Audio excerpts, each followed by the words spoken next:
What is up, Packers fans, and welcome back to another episode of Packer Report TV. I'm your host and the publisher of Packer Report, Ross Uglem, bringing you a bonus version of Packer Report TV, as I'm not really 100% sure with my family travel and things of that nature what we're going to have for you this Thanksgiving week. The Green Bay Packers set to take on the Miami Dolphins just basically 96 hours after throwing down with their arch nemesis, the San Francisco 49ers. And on this bonus episode, we are very excited to bring John Kosko of PFF on. We've had Dalton Wasserman, on the show before, but John's here and he's ready to bring the boom. How are you, man? I'm doing great. How you doing, Ross? I'm doing well. If you don't mind, just for folks that haven't had a chance to take in all things John Kosko before, who are you? You mentioned that you grew up in Wisconsin, and just kind of why, sort of your credentials, a very brief version of your resume, and why folks might be excited about listening to us talk a little ball this afternoon. Yeah, so I'm a lead analyst for PFF. Been at PFF for 11 years now. I specialize in the pass game, but pretty much anything ball. I'm former safety at University of Kansas for a couple of seasons in the mid 2000s. So, yeah, and I grew up in Shawnee, Wisconsin. So there is that as well. Awesome. So I don't know that we have anything specific to talk about pass game wise, because for me, maybe even all to a point of frustration, the Packers are running the hell out of the football. Josh Jacobs, an unbelievable game yesterday against the San Francisco 49ers, and just kind of watching this melding of their offense. What have you seen? I mean, I know you kind of had that brief detour where they went so run heavy because they had to, do the Malik Willis version of this offense, but just the addition of Jacobs, his ability. I think I saw a stat today, I think it was Matt Schneidman. I don't want to misappropriate the credit, but that Jacobs had maybe his fourth or fifth game with at least 26 carries. And Aaron Jones did that once in like 7 years with Green Bay. That just wasn't the kind of back that he was. So what have you seen sort of melding the nuclear red hot Jordan Love from the last half of the last season with, hey, we just spent a whole bunch of money on Josh Jacobs and they're 8-3. So they're 8-3. Yeah, 8-3 is 8-3. A lot of times when you're winning football games, you are going to run it more because you have a lead, and therefore you're going to protect that lead with the run game. And that's, I think, part of the reasoning for being more run heavy this year than in years past. With Matt LaFleur as your head coach, I think Jacobs has been obviously a good addition, but whenever you did run the ball with Aaron Jones, it was always a successful type of offense. So I don't think it's specifically attributed to Josh Jacobs, even though he's playing good football and he's breaking a ton of tackles. He's having an efficient season running the football. And I think there's a factor of when you're leading games, you don't have to throw it as much. Jordan Love hasn't been as effective this year throwing the ball as he was last year. But I think he's still playing good football. I just think that second half of last year, he was so phenomenal, coming onto the scene. I think teams are kind of caught up a little bit in terms of what he's good at, what he struggles with. So, having a back that you can rely on. I know Jones has had his injuries and stuff like that. So that's kind of probably the biggest, plus that you get out of Jacobs is that he's not been hurt and he's staying healthy and on the field. And that's a big part of, winning football. Yeah, I want to ask you kind of what you guys at PFF think is going so right. And the reason I ask that is because Jacobs is both fourth in overall offensive grade and fourth in rushing grade. It changes a little bit if you go by offensive grade or run grade, it's basically Bijan, Derrick Henry, and Kenneth Walker ahead of him in how you kind of make that work. But, last season, not a special year by any stretch for Jacobs. Ultimately ends up, ranking very middle of the pack, 32nd if you're going to do a minimum of 150 attempts. Just very, And of course, at PFF, you guys are trying to pride yourselves on You're not grading the Raiders offensive line versus the Packers offensive line. You're trying to grade Josh Jacobs' individual performance. So why is Josh Jacobs' individual performance so much better this year? I mean, it could be a multiple factors, right? Like it could offensive line does play a part in it. As much as we, try to isolate each individual's contribution to a play, if your offensive line is not making blocks and therefore you're getting hit consistently behind the line of scrimmage trying to make runs, you're not going to grade very well because generally you have to be able to get a little bit of daylight and then you can make, you have your talent work out for you. Jacobs, I think he just didn't look as explosive last year compared to this year. And I think it's one of those factors where you look at the totality of his career.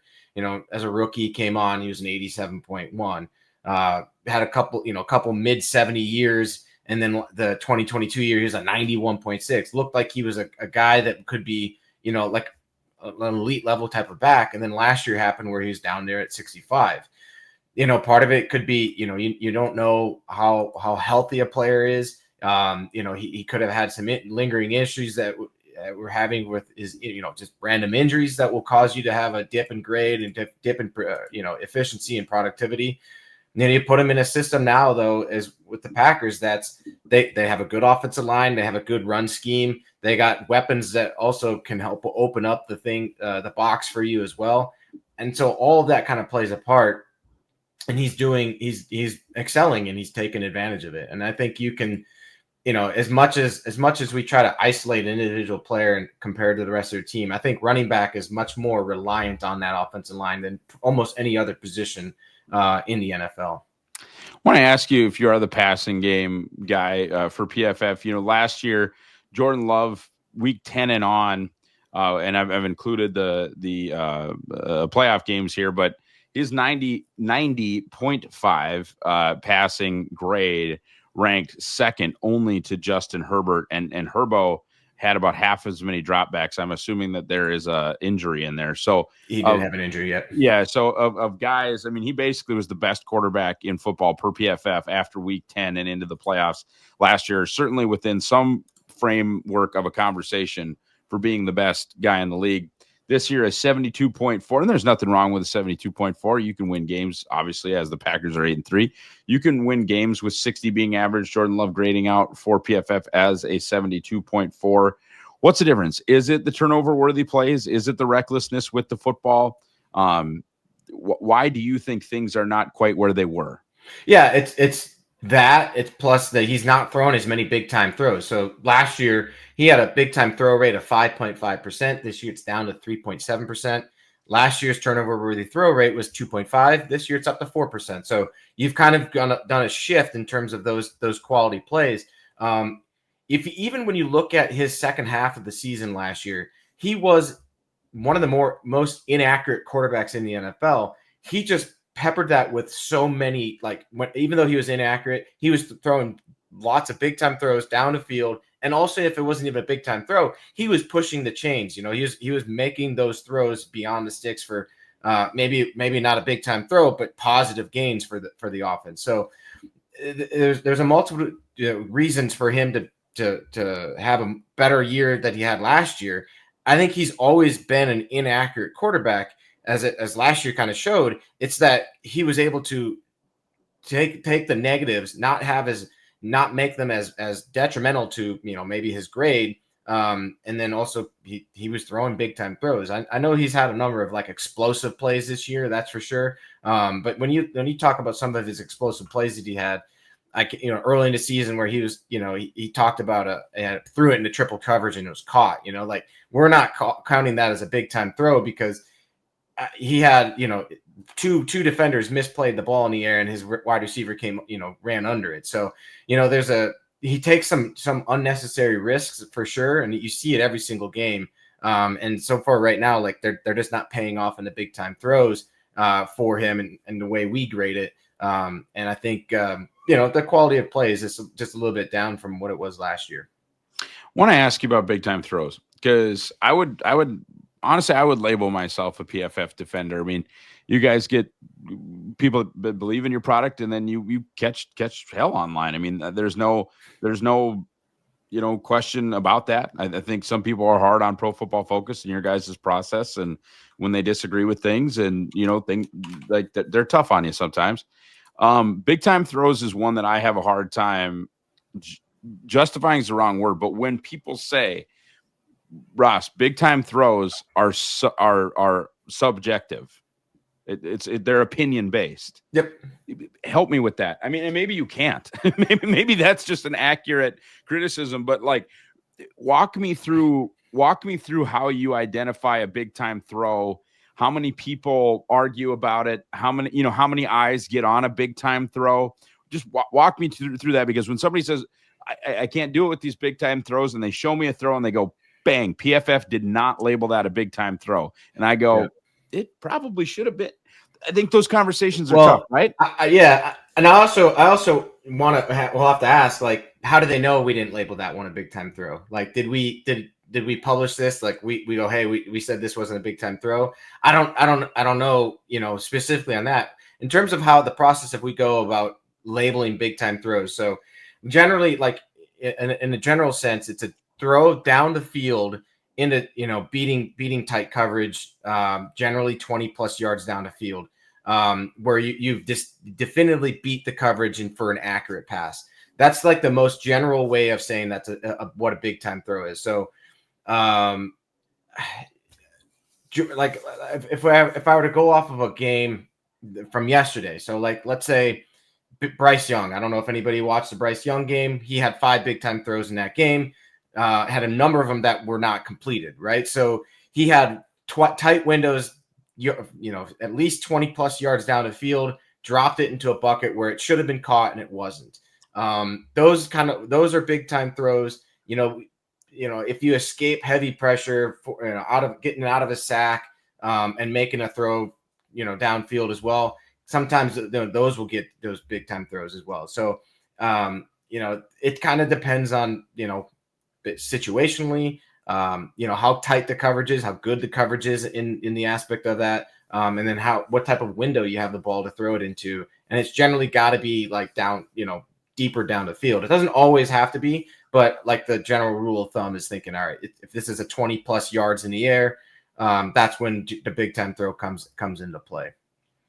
Got it. Good to know. And I think it's a worthwhile conversation. I think, said not necessarily that I have to defend PFF at all costs, but it's a worthwhile conversation. I think is in sort of just explaining where you guys are coming from and explaining some of the data that people are taking in and kind of how those numbers are arrived upon, right? Because if I say, Jair Alexander has a 75.2 grade, I mean, a number most, I would say NFL fans would be like, okay, what does that mean? Why do I care about what that is? Yeah. One of the top graded players, the top graded defender for Green Bay. And he has been a top guy for PFF. You've loved him for a long time. You do a lot of the work on the coverage side.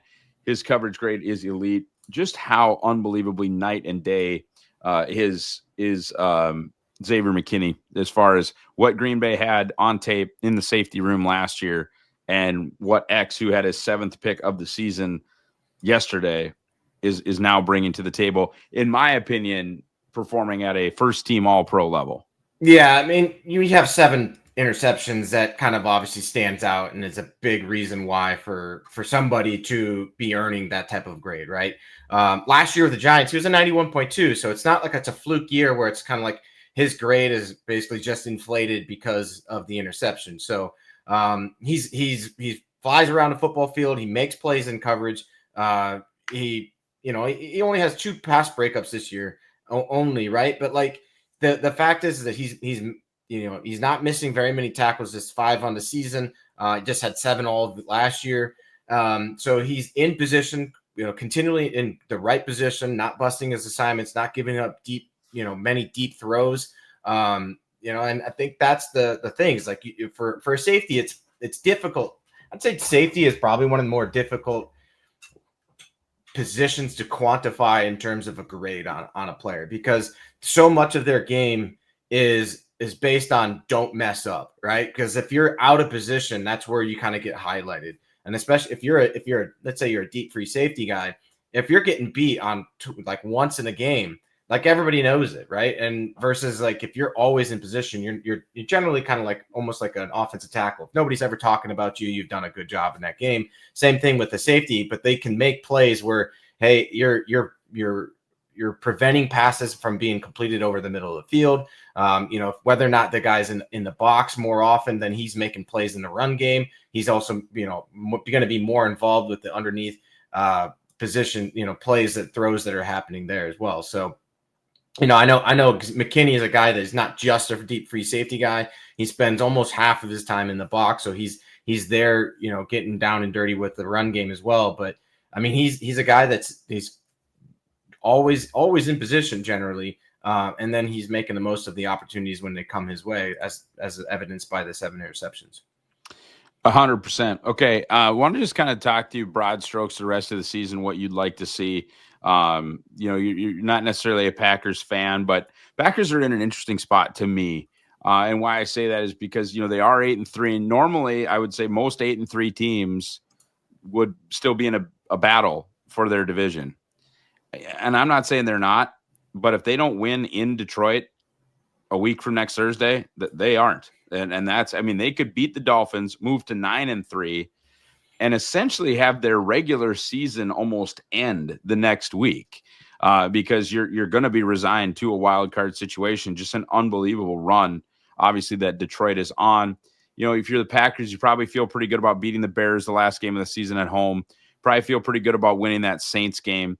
Then you've got some interesting games in Seattle, interesting game with the Dolphins here Thursday night, and some tough one at Detroit, at the Vikings, in a situation where and maybe I'll get beat up on by the Packers fans a little bit for this. I don't think they're going to win the division. I don't see a path to that. I think they're more. This will sound crazy. I think they're more likely to win the Super Bowl than they are to win the division. Yeah, they're in a battle.